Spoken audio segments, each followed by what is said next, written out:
வாழ்க தமிழ், வாழ்க உலகத்தார். நான் உங்கள் அன்பு தோழன் பா. மூவேந்திர பாண்டியன். நாளொரு திருக்குறள் வரிசைக்காக இன்றைய பொழுதில் உங்களை நான் இன்முகத்தோடு வரவேற்க காத்திருக்கின்றேன். இன்றைய தினத்தில் நாம் பொருட்பாலில் 69வது அதிகாரமாக உள்ள தூது என்ற அதிகார தலைப்பின் கீழ் அமையப்பெற்ற 685வது திருக்குறளை பற்றி அறிந்து சிந்தித்து செயலாற்ற காத்திருக்கின்றோம். தூது என்பதற்கு நல்ல தூதுவனின் பண்பு நலன்கள் என்ற பொருளில் இந்த அதிகாரத்தின் தலைப்பும் அமையப்பெற்றுள்ளது. இப்பொழுது நாம் 685வது திருக்குறளுக்கு செல்வோம்.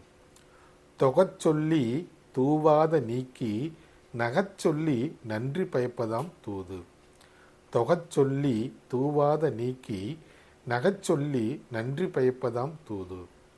இத்திருக்குறளுக்கான பொருள் என்னவென்பதை இப்போது நாம் அறிவோம். வேற்று நாற்று அரசரிடம் சொல்ல வேண்டியவற்றை தொகுத்து சொல்லியும் தேவையற்ற கடுமையான சொற்களை நீக்கியும் மன மகிழுமாறு சொல்லியும் தனது அரசனுக்கு நன்மை விளைவிப்பவனே நல்ல தூதுவனாவான். மீண்டும் பொருள்.